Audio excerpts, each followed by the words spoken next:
आज एक नया चैप्टर लेने जा रहे हैं। फर्स्ट बुक का पहला चैप्टर है रिलेशन एंड फंक्शन। चैप्टर काफ़ी हद तक रिलेट करता है 11th क्लास में। 11th क्लास में एक चैप्टर था सेट्स, एंड सेट्स के बाद आपने पढ़ा था रिलेशन। ठीक है, उससे काफ़ी कुछ रिलेट करता है, काफ़ी कुछ आप जानते भी।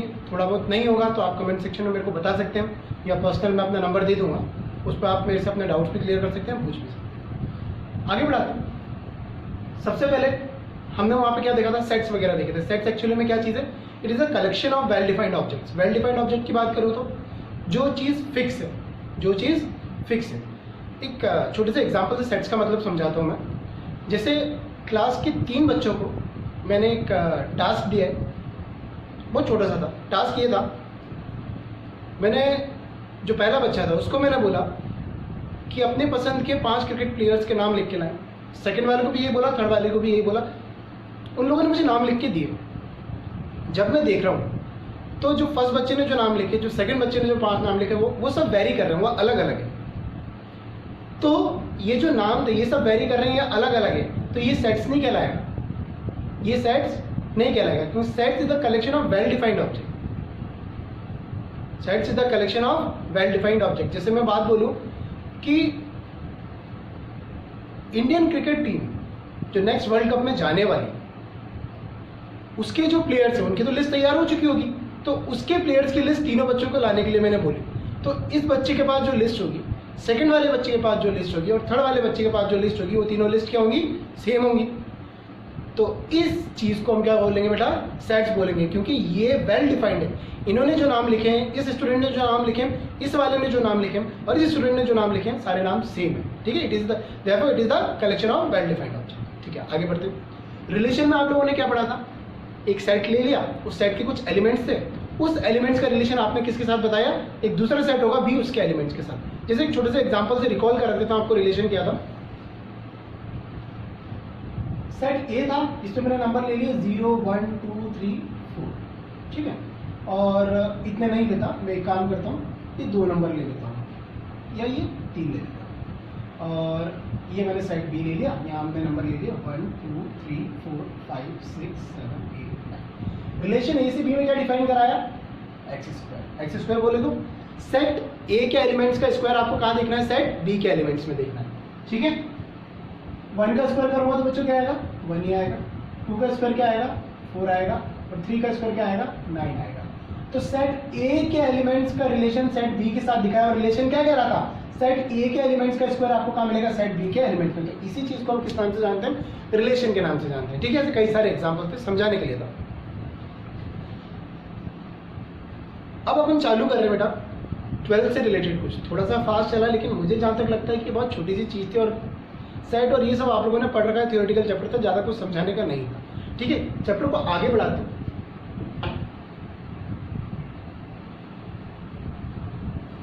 आपने एक नाम सुना होगा, कार्टेशियन प्रोडक्ट। उससे पहले पूछता हूँ, सबसे पहले कार्टेशियन वर्ड कहाँ सुना था? किसी को अगर याद हो? नहीं बेटा, सबसे पहले कार्टेशियन वर्ड पढ़ा था हमने 9th क्लास में, जिसका हम पढ़ते थे कार्टेशियन कोऑर्डिनेट्स या कार्टेशियन प्लेन। याद आया कुछ? Coordinate geometry. कोऑर्डिनेट ज्योमेट्री में हमने पढ़ा था ना, वो कौन सा प्लेन था जिसमें एक्स और वाई दोनों एक दूसरे को इंटरसेक्ट कर रही थी एक्सेस? वो हमारा कार्टेशियन प्लेन था, और उसमें जो कोऑर्डिनेट्स आते थे तो उनको हम कार्टेशियन कोऑर्डिनेट्स बोलते थे। ठीक है, तो अभी आपको समझ में आ जाएगा कि ये उससे किस तरीके से रिलेटेड है। मेरा टॉपिक है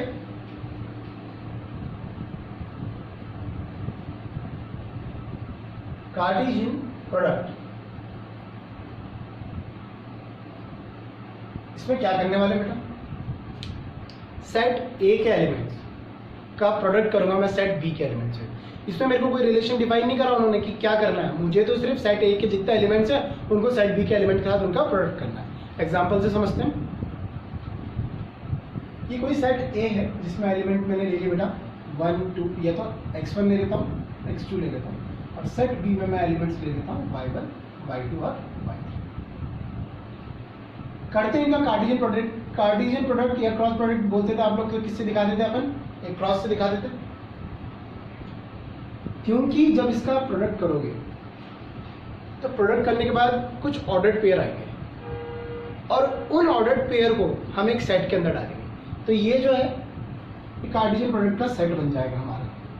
देखते हैं, मैंने इसका प्रोडक्ट किसके साथ करा? इसका इसके साथ करा, इसका इसके साथ करा, तो क्या मिला x1 y1 x1 y2 x1 y3।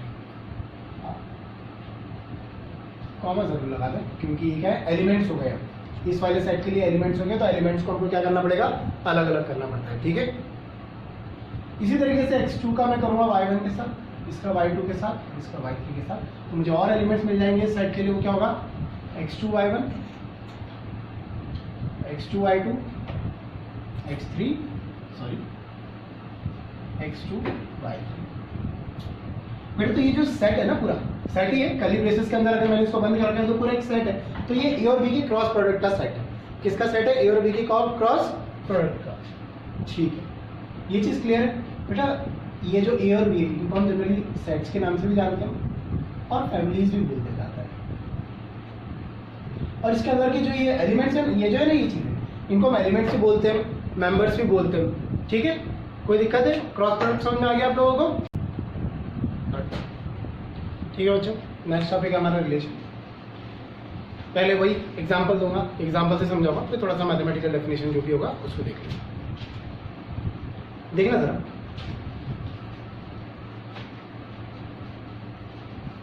दो नंबर ले रहा हूँ यहाँ पे सेट ए में और सेट बी में। चलो वही वाला एग्जांपल लेते हैं ना, 1 2 नहीं यार वो बहुत ज़्यादा बड़ा हो जाएगा, 3 4 5 इतना लेता हूँ बेटा। अगर मैं यहाँ से ए क्रॉस भी निकालने जा रहा हूँ तो बनेगा 1 1 1 2 1 3 1 4 1 5, है कि नहीं। इसको भी हटा देते हैं, फालतू क्यों, समझाना ही तो है, फालतू इतना लेंथी का क्यों लिखना है। तो एक तो बनेगा 1 1, एक 1 2, एक 1 3, एक 1 4।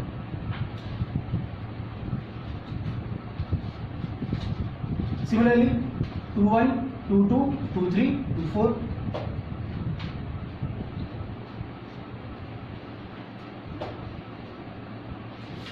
ठीक है, तो ये मेरा क्या हो गया, क्रॉस प्रोडक्ट हो गया ए और बी के एलिमेंट्स का, जिसको मैंने एक कर्ली ब्रेसेस के अंदर बंद करते तो मेरा एक सेट हो चुका है ये पूरा। बेटा अब मैं रिलेशन बताता हूँ कि रिलेशन एक्चुअली में क्या चीज़ है। देखो मैंने इसमें एक रिलेशन डिफाइन किया, वही सेट ए का एलिमेंट का स्क्वायर सेट बी के उसमें सेट बी में मिलेगा अपने को। तो इसमें क्या क्या नंबर आएगा, 1 का स्क्वायर कितना 1, 2 का स्क्वायर कितना आया 4। ऐसा तो नहीं कि 1 का स्क्वायर 1 है तो 1 का स्क्वायर 2 भी हो सकता है, नहीं 1 का स्क्वायर 3 भी नहीं है, 4 भी नहीं है, तो ये सब तो काउंट ही नहीं होंगे। 2 का स्क्वायर 1 नहीं होता, 2 का स्क्वायर 2 नहीं होता, 2 का स्क्वायर 3 नहीं होता, 2 का स्क्वायर 4 होता है, ठीक है।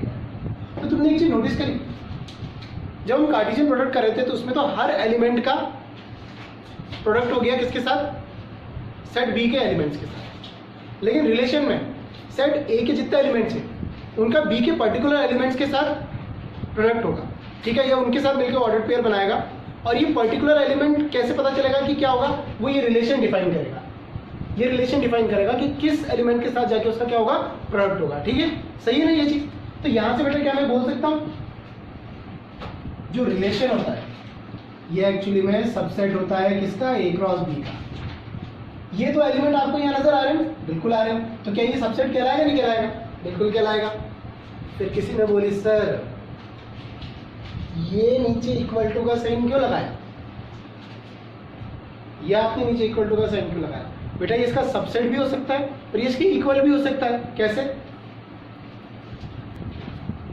यहाँ मैंने लिया है -2 और 2 लिया है, और यहाँ पे मैंने एक एलिमेंट ले लिया बस 4। कार्टेशियन प्रोडक्ट करने जा रहे हैं तो आप क्या लिखने वाले हैं, -2, 4 और दूसरा 2, 4, यही होगा। मैंने इनमें एक रिलेशन डिफाइन कर दिया x स्क्वायर का, तो बेटा -2 का स्क्वायर क्या होगा 4 ही होगा, और 2 का स्क्वायर भी क्या होगा 4। तो यहाँ पे आप एक चीज देख रहे हैं कि ये बिल्कुल इसके इक्वल आ गया। इसी वजह से हमने क्या लिखा था, R is the subset of A cross, और यहाँ इक्वल टू का साइन हमने लगाया। क्लियर है ये चीज, आगे समझ में। बेटा इसका छोटा सा डेफिनेशन है, अगर आप लोग लिखना चाहें या मैं डिक्टेट करूँ, मैं कर देता हूँ धीरे धीरे डिक्टेट, इनकेस अगर आप लिखना चाहें। हालांकि वहाँ कोई पूछता नहीं है, लेकिन मेरा ये मानना है कि थोड़ा सा बेसिक और मैथमेटिकल लैंग्वेज को मैथ्स में अगर अपन थोड़ा सा बढ़ावा दें तो ज़्यादा बढ़िया है, ठीक है।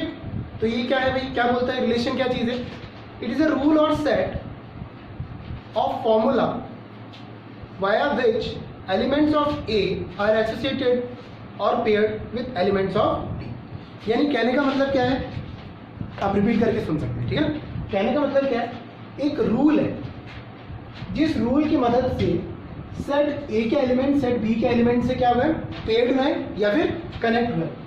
जैसे कि यहाँ पे जो रूल था उसमें वो रूल क्या था कि सेट ए के एलिमेंट्स का स्क्वायर आपको कहाँ मिलेगा, सेट बी में। ठीक है, तो वो एक रूल था, उस रूल के अकॉर्डिंग सेट ए का एलिमेंट किससे कनेक्ट हुआ है, सेट बी के एलिमेंट में। यहाँ पे अगर आप देखिए रिलेशन समझाने जा रहा हूँ, रिलेशन की बात कर रहा हूँ, तो रिलेशन क्या चीज होता है, एक रूल होता है। ठीक है, जिस रूल की मदद से सेट ए के एलिमेंट्स कनेक्ट होते हैं किससे, सेट बी के एलिमेंट से। यहाँ भी एक रूल था कि सेट ए के एलिमेंट्स को आपको कनेक्ट करना है, सेट ए के एलिमेंट्स को आपको कनेक्ट करना है उनके स्क्वायर के साथ जो कि सेट बी में है। तो अपन ने यहाँ पे ये कनेक्ट करा, इस रूल से ये अपना ये रिलेशन है। ठीक है, कोई डाउट है आगे समझ में? ठीक है, इस चीज का जरूर ध्यान रखना कि आर जो होता है वो उसका क्या होता है, सबसेट। ठीक है बच्चों, चैप्टर को आगे लेते हैं। 11th में सिर्फ रिलेशन तक पढ़ा था। ठीक है, वो रिलेशन अभी मैंने थोड़ा सा रिकॉल भी करा था। अब नया चालू होगा टाइप्स ऑफ रिलेशन। रिलेशन किस किस टाइप्स के हो सकते हैं वाले रिलेशन में सोचना आपके वाला वन साइडेड वाला कि दोनों तरफ वाला रिलेशन नहीं है। ठीक है, मैथ्स का रिलेशन है। ठीक है बेटा, यहाँ पे इनके जो नाम है ये काफ़ी हद तक हमें समझा देते हैं कि किस तरीके का होगा। रिफ्लेक्स वर्ड आपने कहाँ सुना होगा कि किसी एक चीज़ का रिफ्लेक्शन दिख रहा है, तो अगर एक चीज़ का रिफ्लेक्शन अगर अपन को मिरर में दिख रहा है तो वो दोनों चीज़ सेम होंगी, एज इट इज होगी। ठीक है, तो ये रिलेशन उसी चीज़ को डिफाइन करता है, बताऊँगा। सिमेट्रिक की बात करते हैं, सिमेट्री वर्ड हमने सुन रखा है कि जैसे ह्यूमन बॉडी की बात करें तो बीच से अगर हम इसको काटेंगे तो इधर का क्या होगा, सेम होगा, तो इसको हम सिमेट्री बोलते हैं। ठीक है, या फिर हम सर्किल की बात करें तो सर्किल को अगर डायमीटर के अलावा हम कट करते हैं तो हमें दोनों क्या मिलती है, सेम फिगर मिलते हैं, जिसको हम इस चीज़ को हम सिमेट्री बोलते हैं। ध्यान रखना जो चीज़ बताइए, क्योंकि वो रिलेशन ऐसे नाम उन्होंने इस चीज़ को नहीं दे रखा है कि सिमेट्रिकल रिफ्लेक्सिव है, वो उसी बेसिस पे दे रखा है। अगला है ट्रांजिटिव, वो रिलेशन जो एक से दूसरे में ट्रांजिट हो रहा है, दूसरे से तीसरे में ट्रांजिट हो रहा है, उसको हम क्या बोलते हैं, ट्रांजिटिव रिलेशन। ठीक है, चलो एक ही करके इनको समझने की कोशिश करते हैं कि रिफ्लेक्सिव क्या है, सिमेट्रिक क्या है, ट्रांजिटिव क्या है। ठीक है, ठीक है बच्चों, रिफ्लेक्सिव समझते हैं। क्या definition, if every element of set A related to itself, यानी मेरे कहने का मतलब ये है कि सेट ए के जितने एलिमेंट्स हैं उनका रिलेशन उन्हीं के साथ, उन्हीं एलिमेंट्स के साथ। ठीक है, यानी इधर भी अपना सेट ए मान लो, इधर भी अपना सेट ए मान लो, लेकिन और प्रिसाइसली अगर इसको बोलूं तो जो एलिमेंट, जिस एलिमेंट की बात कर रहा हूँ, सपोज 1, तो उसका रिलेशन 1 के साथ ही। ठीक है ना, इसलिए मैंने यहाँ क्या लिखा है, ए बिलोंग्स टू आर, दोनों एलिमेंट सेम है, 1 1 2 2 -3 -3 सेम। ठीक है, तो इस चीज को हम क्या बोलेंगे, रिफ्लेक्सिव। इसको इस तरीके से भी रिप्रेजेंट कर सकते हैं, रिफ्लेक्सिव को इस तरीके से भी कर सकते हैं। बेटा ये नहीं चलता है ना, कोई देखने को मिलेगा कहीं पे, बहुत रेयर है। ये वाला सबसे सही है, इस तरीके से आप रिप्रेजेंट कर सकते हैं। ये तो हो गया थियोरेटिकली होगी बात, ये तो, या फिर अपन ने बोल दिया मैथमेटिकल लैंग्वेज में। थोड़ा एक एग्जांपल से इसको समझने की कोशिश करते हैं, एक एग्जांपल देखते हैं इसका अपन।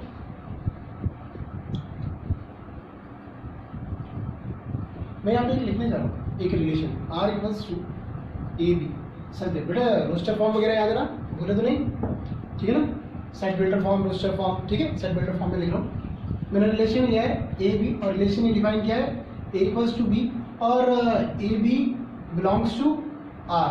ये R नहीं है, ये रियल नंबर वाला R है। ठीक है ना, ध्यान रखना, कंफ्यूज मत होना, ये रियल नंबर वाला R है। ठीक है, तो एक मैंने रिलेशन डिफाइन किया है यहाँ पे AB में, जिसमें A और B इक्वल होंगे, और AB किसको बिलोंग कर रहे हैं, रियल नंबर। समझने के लिए देखो, यहाँ AB डिफाइन हुआ, रिफ्लेक्सिव क्या कहता है, A। तो अगर मैं B की जगह A रख दूँ तो ये चीज़ सही होगी क्या? एक एग्जांपल ले लो, वैसे मैं एक चीज़ आपको अभी बताऊंगा बाद में, लेकिन थोड़ा सा भी जान लो कि कभी भी इन क्वेश्चन में अगर आप कोई चीज़ प्रूव कर रहे हो तो प्रूव करने के लिए कभी आप कोई एग्जांपल नहीं ले सकते, नंबर नहीं ले सकते, लेकिन उसी चीज़ को डिस्प्रूव करने के लिए आप ज़रूर एग्जांपल्स ले सकते हो, नंबर्स ले सकते हो। ठीक है, इस चीज़ का ध्यान रखना, कभी भी डिस्प्रूव करने को आएगा तो आप वैल्यूज़ ले सकते हो, लेकिन जब भी प्रूव करने के लिए आएगा तो आप वैल्यूज़ नहीं लोगे। मैं यहाँ पे सिर्फ वैल्यू आपको इस चीज़ को समझाने के लिए बता रहा हूँ। देखिए जरा बेटा एक चीज़ बताओ, ये कह रहा है A = B। यही रिलेशन अगर मैं A में डिफाइन कर रहा हूँ और A की वैल्यू अगर 3 है तो B की जगह भी क्या आ जाएगा, 3 आ जाएगा। तो मुझे एक चीज़ बताओ, क्या 3 = 3 होता है कि नहीं होता है? 3 = 3 होगा कि नहीं होगा? बिल्कुल होगा। यहाँ मैं कोई और नंबर ले लेता हूँ, क्योंकि मेरे A और B में क्या नंबर लूँगा, मैं ए और बी में रियल नंबर लूँगा। और ये सेट क्या डिफाइन करता है, रिफ्लेक्सिव क्या डिफाइन करता है बेटा, कि ये दोनों चीज़ जो है ना वो सेम होनी चाहिए। बी की जगह भी क्या आएगा ए, तो अगर मैं ए की जगह 2 लिख रहा हूँ तो मेरे को बी की जगह भी क्या लिखना पड़ेगा 2। और क्या ये बात सही है 2 = 2? यस, इट इज रिफ्लेक्सिव, है कि नहीं। मैंने ले लिया यहाँ पे ए की जगह पे मैंने ले लिया -3 ले लिया ए की जगह पे, और बी की जगह पे मुझे क्या लेना है, ए लेना है। ए की जगह मैंने क्या ले लिया -3, और बी की जगह मुझे क्या लेना है इसके अकॉर्डिंग ए लेना। और ए की वैल्यू कितनी ली थी हमने, -3 ली थी, तो -3 और माइनस ये दोनों इक्वल है कि नहीं है ना। तो ये रिलेशन क्या हो गया हमारा, रिफ्लेक्सिव हो गया। और समझने की कोशिश करते हैं रिफ्लेक्सिव के लिए बेटा, दूसरा एग्जांपल लेते हैं अपन। ठीक, आर इक्वल्स रिलेशन में डिफाइन कर रहा हूँ ए और बी में, सच दैट क्या रिलेशन है, A is less than B, और ए और B belongs to real number या नेचुरल नंबर, जो भी आप लेना चाहें। अच्छा बेटा, एक चीज अब मैं तुमको वापस से एग्जांपल से समझा। यहाँ पे बोल रखा है ए जो है वो बी से छोटा है, ए जो है वो बी से छोटा है। बी की जगह क्या आएगा, ए आएगा, ये तो पता ही। सपोज मैंने ए की वैल्यू ले ली 3, ए की वैल्यू क्या ले ली 3, तो बी की जगह भी क्या आना चाहिए, 3 आना चाहिए। तो मुझे एक चीज बताओ, क्या 3 से छोटा हो सकता है क्या 3 से छोटा हो सकता है? नहीं ना बेटा। तो ये जो रिलेशन है ये रिफ्लेक्सिव नहीं है, ये वाला था रिफ्लेक्सिव, ये रिफ्लेक्सिव नहीं है। कि सर आप ए की जगह 3 ले रहे हो तो बी की जगह क्यों 3 ले रहे हो? मैंने कहा कि रिफ्लेक्सिव क्या कहता है, बी की जगह भी क्या आएगा, ए ही आएगा। तो इसकी जगह भी आप क्या सपोज करके चलें, ए सपोज करके चले, और ए की वैल्यू क्या है 3। आगे बात समझ में? तो 3 से छोटा तो हो नहीं सकता। तो ये जो रिलेशन है हमारा ये रिफ्लेक्सिव नहीं। ठीक है, एग्जाम्पल आपको समझाने के लिए दे रहा हूँ, आपको यहाँ पे लेना नहीं, आप सीधे लिखिए इस तरह से। ठीक है, और देख लेते हैं।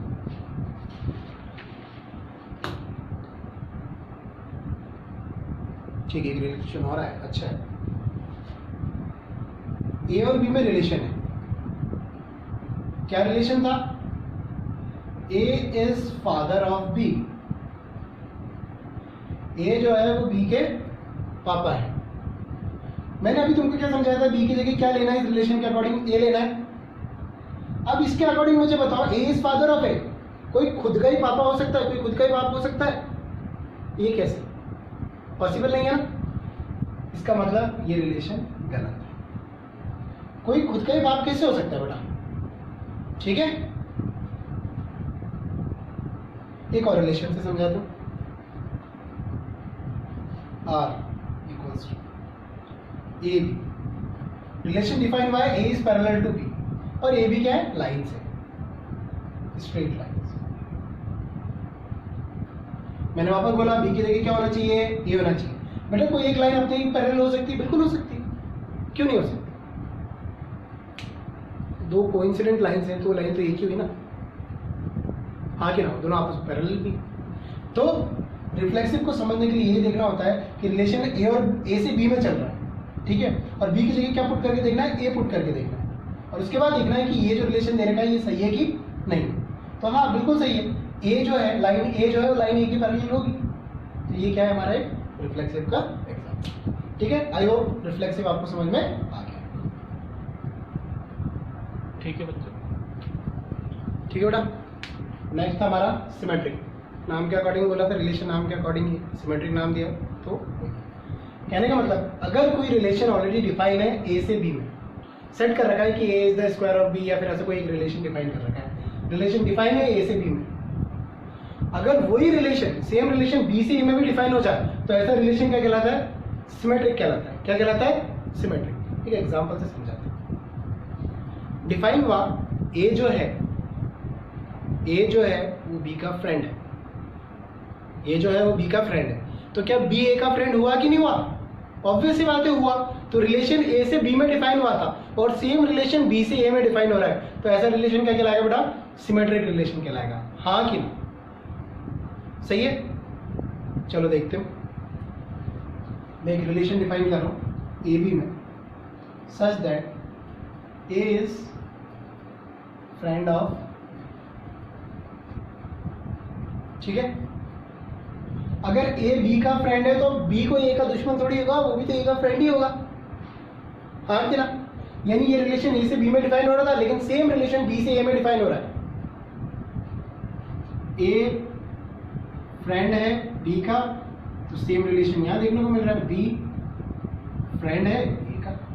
ठीक है, तो जो रिलेशन ए से बी में सेम वही रिलेशन बी से ए में, तो ये क्या कहलाएगा, सिमेट्रिक रिलेशन कहलाएगा। ठीक है,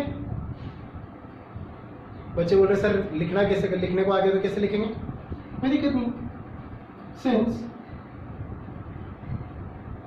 ए B belongs to relation and B A also belongs to the same relation, it implies that it is symmetric. बस इतना सा लिखना, थ्योरेटिकल है, ये सभी लिखने के मार्क्स हैं।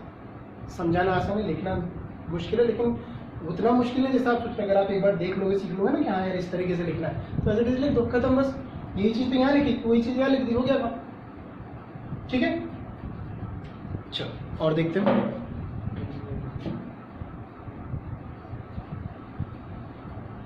अच्छा, एक और अच्छा सा एग्जांपल लूंगा। ए से बी में मैं एक रिलेशन डिफाइन कर रहा हूं। मैंने बोला A is brother of B, A is brother of B, तो आपका क्या कहना है, B is also brother of A. यही बोलोगे आपके, हाँ सर ये उसका भाई है तो भी इसका भाई होगा। लेकिन बेटा थोड़ा सा सोचो पहले, ऐसा कोई जरूरी नहीं कि बी उसका भाई हो, बहन भी तो हो सकता है। A is brother of B, ए जो है वो बी का भाई है, तो कोई जरूरी नहीं कि बी ए का भाई होगा, बी ए की बहन भी तो हो सकती है ना, सही कह रहा हूं ना। इसलिए यहां पे कोई जरूरी नहीं है, यहां पे A is brother of B but B is not brother of A, वो उसकी सिस्टर भी हो सकती है। यानी since A B belong to relation but B A do not belongs to relation, therefore it is not symmetric. अच्छा बच्चों, इसमें किसी ने क्वेश्चन पहले भी पूछा था, अभी वो पूछ सकता है कि सर आपने बोला ऐसा होता नहीं, ऐसा हो भी तो सकता है। ये भी तो हो सकता है कि ए बी का भाई है और बी भी लड़का ही हो, तो बी ए का भाई हो गया। लेकिन बेटा इन क्वेश्चंस में या मैथ्स में यहाँ पे ये चीज़ है कि अगर 100 केसेस में से 99 केसेस में रिलेशन बैठ रहा है, अगर एक केस में नहीं बैठ रहा है ना, तो हम उस रिलेशन को नहीं मानेंगे सिमेट्रिक। अगर 99 सिमेट्रिक जा रहा है और एक सिमेट्रिक नहीं जा रहा, तो वो पूरा सिमेट्रिक नहीं माना जाएगा। इस चीज़ को ध्यान रखना। यहाँ पे एक केस था कि ऐसा हो सकता है, लेकिन अगर एक भी पॉसिबिलिटी हो जाए ना कि ऐसा नहीं हो सकता, तो उसको हम नहीं मानेंगे। ठीक है, तो ये वाला हमारा सिमेट्रिक नहीं। क्लियर है ये चीज़, आया समझ में? और देखना है, चलो एक दो एग्जाम्पल और ले लेते हैं। ठीक है, एक दो एग्जाम्पल और देखते हैं।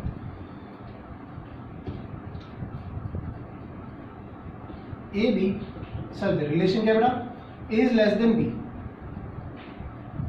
And A B belongs to natural number मान लेता हूं। तो अच्छा मुझे एक चीज बताओ, ए जो है वो बी से छोटा है, ए जो बी से वो छोटा है, जैसे कि 2 जो है वो 5 से छोटा है।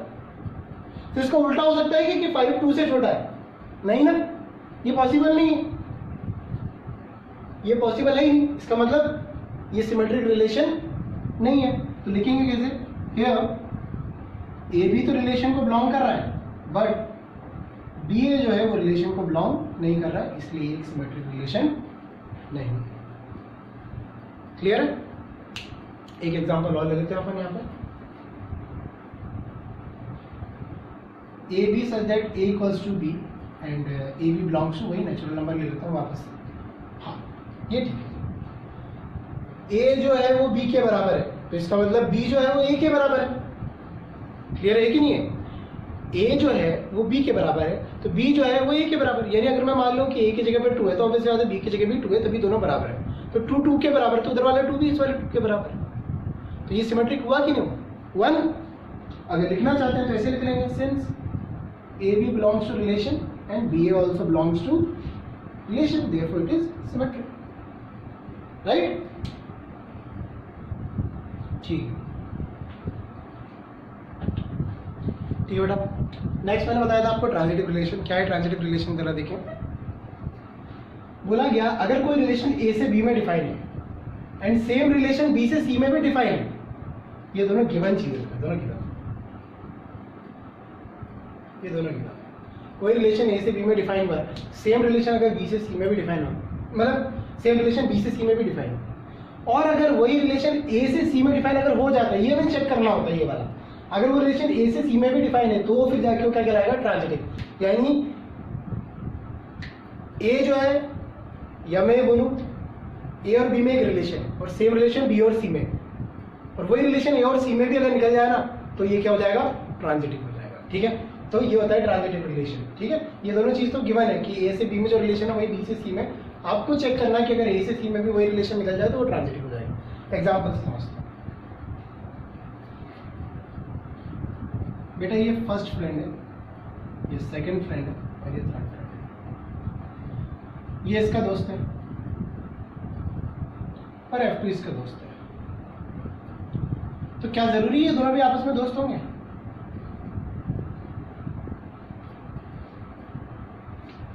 जरूरी नहीं ना। ये आपका कोई फेसबुक फ्रेंड है मान, ठीक है, ये उसका स्कूल फ्रेंड है, तो कोई जरूरी थोड़ी कि आप इसको जानते भी हो, नहीं ना। ठीक है, तो ये रिलेशन ट्रांजिटिव नहीं कहलाता, ये रिलेशन ट्रांजिटिव नहीं कहलाता। लिख के दिखाता हूँ क्या है, समझाने के लिए बताया था, समझ में आ गया। ठीक है, ऐसा कोई जरूरी नहीं है कि वो, हाँ ये स्कूल फ्रेंड है, ये इसका स्कूल फ्रेंड है, तो ये दोनों भी आपस में फ्रेंड हो सकते हैं। लेकिन मैंने अभी एक चीज समझाई थी, अगर एक भी केस में अगर ऐसा आ जाता है कि पॉसिबिलिटी रहती है कि ऐसा नहीं हो सकता, तो हम उस पूरे को क्या मानते हैं, ये नहीं हो सकता। मैं इसको लिख के दिखाता हूँ आपको ना। एक रिलेशन डिफाइन हुआ है हमारा ए बी में, such that A is friend of B, और एक और रिलेशन हमारा डिफाइन हुआ है बी और सी में, ए इज फ्रेंड ऑफ सी। पर ऐसा जरूरी नहीं है कि ए और सी भी फ्रेंड हो। तो आप लिखना चाहें तो आप क्या लिख सकते हैं, since A B belongs to relation and B C belongs to relation, but AC not belongs to relation, therefore it is not transitive। सही है कि नहीं बेटा? ठीक है, एक एग्जांपल और ले लें। ए और बी दो लाइन से, such that A is parallel to B, same relation B और सी के साथ भी है, B is parallel to C. अब ये तो आप जानते हैं, अगर एक लाइन दूसरी लाइन के पैरेलल है और ये दूसरी वाली तीसरी के पैरेलल है, तो ए और सी भी आपस में क्या होंगी, पैरेलल। ये ए है, ये बी के पैरेलल देगी, और बी जो है वो सी के पैरेलल है, तो ऑब्वियस सी बात है और सी भी आपस में क्या होगा, पैरेलल होगा। तो यहाँ पर जो रिलेशन ए का बी के साथ है वही रिलेशन बी के साथ है, एंड सेम रिलेशन ए का सी के साथ है, तो ये एक ट्रांजिटिव की कैटेगरी में आ जाता है। तो हम यहाँ बोल सकते हैं, since A B belongs to relation, B C belongs to relation and AC also belongs to relation, therefore it is transitive। समझ में आ गया ट्रांजिटिव वाला? ठीक है, इसको यहीं खत्म करते हैं, ज़्यादा लंबा नहीं खींचेंगे, समझ में आ गया। ठीक है बच्चे, तीनों तरह का रिलेशन पढ़ चुके हो। क्वेश्चन किस तरह का आएगा अभी देखेंगे हम नेक्स्ट लेक्चर में। एक चीज़ जो आपको बताने वाला था वो ये है कि अगर कोई रिलेशन ऐसा हो जो रिफ्लेक्सिव भी हो, सिमेट्रिक भी हो और ट्रांजिटिव भी हो, तीनों, अगर कोई रिलेशन अपना रिफ्लेक्सिव भी आ गया, सिमेट्रिक भी आ गया एंड ट्रांजिटिव भी आ गया, तो ऐसे रिलेशन को हम क्या बोलते हैं बेटा, इक्विवेलेंस रिलेशन। क्या बोलेंगे,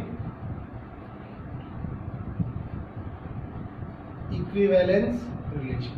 समझ गए? हमने यहाँ इसको कैपिटल उसमें लिखा है समझाने के लिए। इक्विवेलेंस रिलेशन, कोई भी रिलेशन सिमेट्रिक भी हो रहा है, रिफ्लेक्सिव भी है और ट्रांजिटिव भी है, तो ऐसा रिलेशन क्या कहलाएगा हमारा, इक्विवेलेंस रिलेशन। ठीक है, चलो।